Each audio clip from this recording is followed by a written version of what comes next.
Hello, everyone. Welcome to the show. We're glad to be here. You are here with Ray Smith and Sandra Johnson and our guest host, John McClain. How you doing, John? Good. I'm just here for the dance music. Yeah. That's good enough for us. We'd like to tell you who's on the show today. We have Paige Draper, who's the business development, and Rosanna Rojel, who is the escrow officer for Pioneer Title. And later on in the show, we're going to have Michael Oakland, who is the inspector for Horizon Inspections. But we have Rosanna and Paige here in the office right now. So how you doing, ladies? Great. Doing great. Thank you so much for having us. We're excited to be here. We're happy because these young ladies are part of the title company, part of Pioneer Title.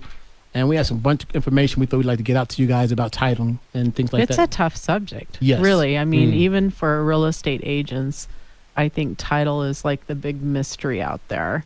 So we kind of wanted to start with just asking you, what is the role of a title company in the real estate transaction? Mm-hmm. I'll try to keep it pretty basic because it can get pretty broad, but at the end of the day, it's just do you have enjoyment of your property without any defects or any issues that are affecting your use of the property, and if the seller can sell it, anything as far as research goes that can take away your access to enjoyment of your property.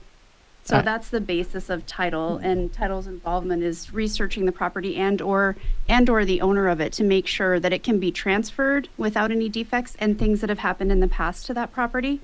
That's the basic role. I totally get that wrong. And then when I'm explaining it, that's not what I tell people at all. Well, there is title and escrow, and you know, they both go together, different functions, but that's title. I kind of give you guys credit for being like the one who is the director of the orchestra.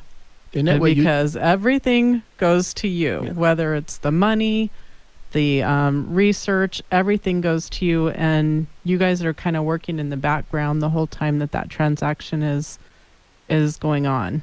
From the point of being the escrow portion of the transaction, we function, like you said, as a traffic director.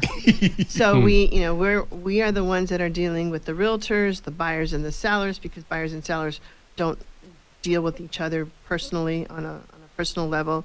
We're also orchestrating in the lender, the processing team that they have on their end, as well as working with our underwriters from the title department standpoint to ensure that when property is conveyed to the new owner, the conveyance is a good conveyance, and that it's going to be free and clear of any liens or defects on the property. That is so you get what you pay for. Is that kind of what you're making sure at the end of the day, right? Preliminary title report.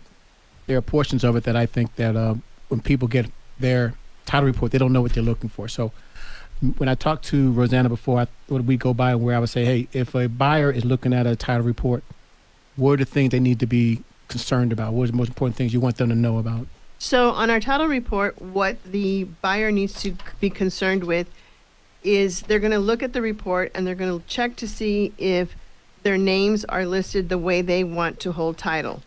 And something as simple as, does their name have two N's or one N? And also how they want to hold title. If they're holding title with a spouse versus a sibling, how are they going to hold title to that property? They also want to verify that the lender that is referenced on their title report is the correct lender. Reason being is that maybe from the time they signed the contract to the time that we actually generated the report, they might have changed their mind and gone to a different financial institution. We also confirm the sales price and the loan amount. We want them to make sure that that sales price hasn't changed from what they signed. And if it has changed, let us know, because that means that we need to reach out to the appropriate parties, the realtors, to get an addendum. Yeah, and I'm sorry. Give me everyone. Get my head together again. You got it. Oh, you Paige, got it. Yeah, Paige, we talked about that right there. And what she said there was that the buyer has to learn how to take title. But normally they're going to come to you and say, how do I take title? And what did you say when we were talking about this? So earlier I mentioned that we cannot advise on how people should take title. You have to refer them for legal advice and possibly tax advice on that. So what we can provide them is a list of various ways that they can take title, and there's a description of that. And that is available on our website for anyone to look over, but we still encourage them to seek the appropriate advice before selecting. Yeah. Last week we had some attorneys on, and they were actually talking about taking title on property.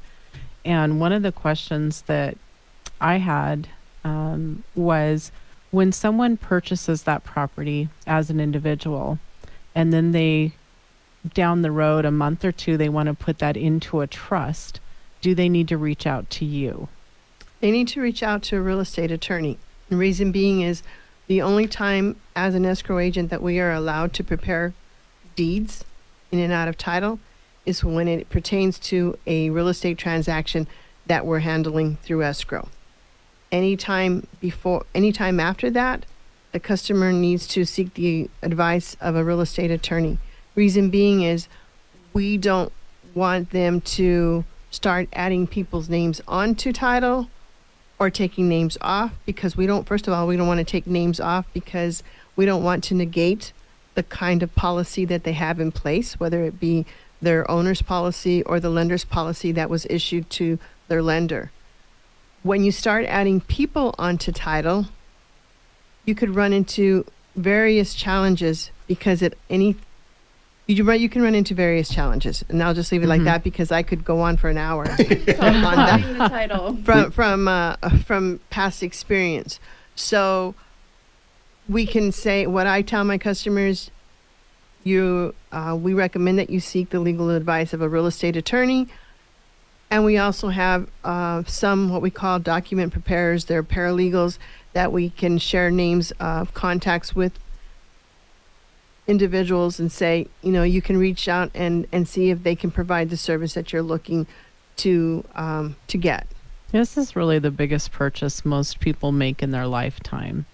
And when you're talking about changing the name of the ownership, that's a big thing. And you definitely want to make sure that you're talking to the right professionals.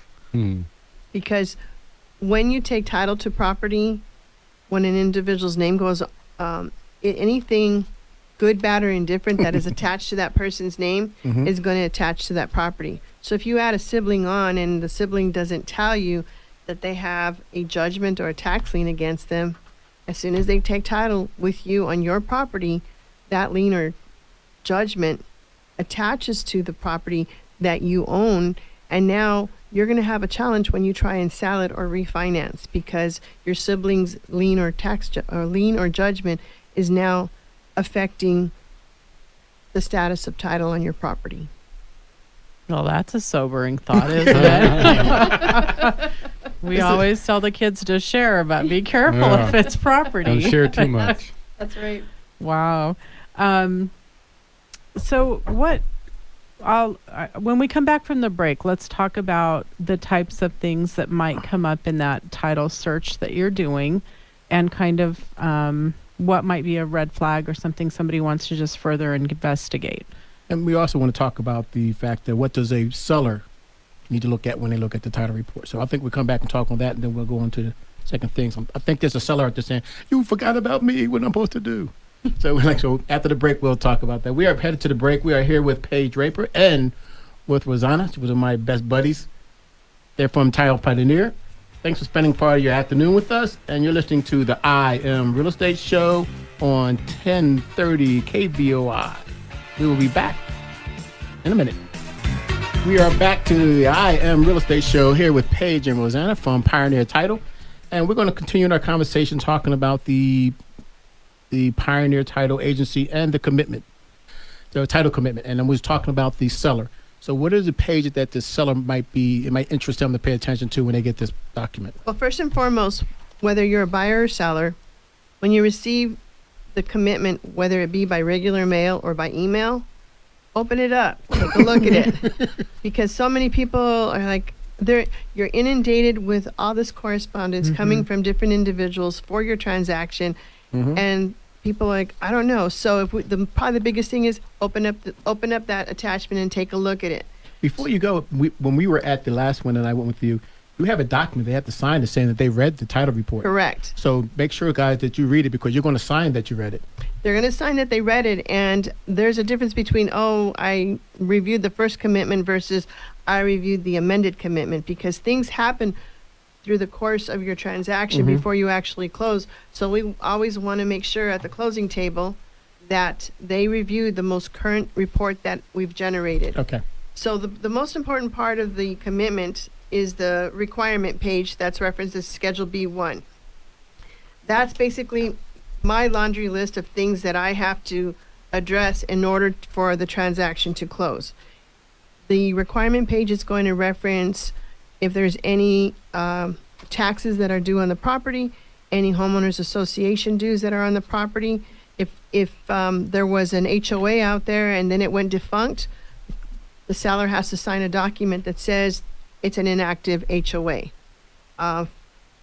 Part of our search will also disclose if there's any liens, which I mean by mortgages, on the subject property. So you, as a seller, may be telling me, well, there's only one mortgage on the property, but when we did the report, we found two mortgages on the property, and that was because the equity line of credit that you had, you paid it off, but the release never was recorded. Wow. That could be a water softener, solar, anything like that. Right. Correct? So in addition to HELOC loans, you're going to see the most popular right now are solar units. And so we have to address those, whether it's going to be that the buyer is going to assume the responsibility of the existing contract, or is it going to be paid off in full? We also address any identity issues. You're going to, this is where we run a search on everyone's name. And if there's a common name like Joe Smith versus or Ray Smith. A Ray Smith versus a Raymond Smith. Or Sandra Johnson. Yeah. You know. A John McClane. So we're going to ask you to complete an identity statement. And many times people will say, well, that's a lot of personal information. Yes, it is. But what we're trying to determine, we have to show proof that you are not one in the same as that party that's on that lien or judgment. And you know what? It may come out that you are that person. And if we find out that, yes, in fact, you are that person, then we have to address those issues on the title report. Yeah.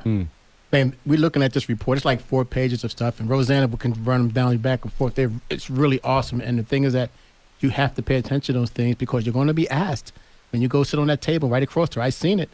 You need to sign it saying that you read the most. And I was scared. I'm like, I'm hoping you've read this. And the other important detail to pay attention to is the legal description. Many transactions that I close are meets and bounds. It's not in a subdivision where it's lot 54 of Sunset HOA, or and so you want to make sure that if it in fact is a meets and bounds, or if it is a subdivision, that we are referencing the correct parcel number and the correct lot number and the correct spelling of the subdivision, because it could be Sunset Point versus Sunset Point Roman numeral 2. Yeah. So those are little details that might not seem like a lot to the average person, but it can make a difference when it comes to me cleaning up your title report. And one thing I like to talk to, when we talk to Paige about that, what you guys do is that you guys are solution based. So even if you have this problem and you have all these issues, you guys come out there immediately and start talking to the client like, hey, I need you to do this. I need you to take care of this. And you're walking them through that process. I've seen you do that. And I want you to expound on how great it is you are with the customer service portion of it. So there are so many different scenarios in my 30 years of experience that I've come across on a title report that I could write a book. I can't wait to read that book. You can be reading that one alone. Oh, honey, my poor husband. He has to listen to all that. But the point I want to make on that is that I don't have the answers for everything. For example, I have one right now that I'm working, trying to resolve a list pendants issue. And that means that someone went to court and said, I'm entitled to an X amount of equity out of this property. The couple is breaking up and I need to get this resolved. So list pendants happen few and far between, or at least don't have too much experience. So not only do I have my experience to fall back on, but I also have the experience of other senior escrow officers in my branch, or escrow officers that work remotely, or our escrow admin staff that works statewide. Okay. And so if we actually have a division that, or excuse me, not a division, an escrow officer whose expertise is in manufactured housing. So when I've had a manufactured house transaction, and again, I don't get them very often, I've reached out to her and said, okay, have I addressed everything that I'm supposed to address? Is there anything that I'm missing? And so that's the beauty of our company. We are located statewide. We have offices in every single county across the state of Arizona. So if I can't answer the question, not only do I have other escrow officers to reach out to, I also have other county title managers to reach out to. Want to add anything, Paige? I do also love the fact that because we are an agency, we have access to six different underwriters. Oh, wow. So if we have a transaction that is quirky, out of the ordinary, that one underwriter won't insure, Rosanna can evaluate that and get it to another underwriter who is comfortable with that situation. So we are always looking for a way to navigate these transactions and get them closed for your clients. One of the things I want to talk about, and it's in every email, it's the signature line is wire fraud.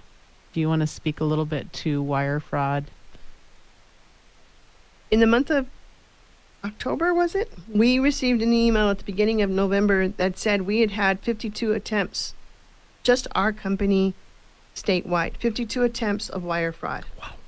So when we call you and say, we'd like to review the wire instructions you provided to us, we're not doing it to annoy you. We're doing it for your protection, because we want to make sure that what you completed either at another signing table, or, and when I say another signing table, at another branch office, or a mobile notary went to your house and did your signing, we want to make sure that the information you listed is correct. It could be, I've had it. People have sat there at their closing with a mobile notary, filled it out, and they transposed a number. And so we're calling and we're making sure one more time that the wire information you provided to us is correct. So we're doing that as a safety precaution for the consumers. We also are required to verify wire instructions on payoff lenders and even buyers, because sometimes buyers get a refund. How does someone who is interested in titling or trusting things, or even talking a little bit about title, get a hold of you guys? You can get a hold of me by phone, by email, and through your realtor. What's a good number to reach you at? 520-344-9930. We want to thank Rosanna and Paige for being on the show today. We hope they come back again. There's so much more information you can learn about titles. They're going to have so much more information. Hope we have them back again. With that, we'll see you on the other side. We got Michael Oakland from Horizon Inspection coming up next, guys.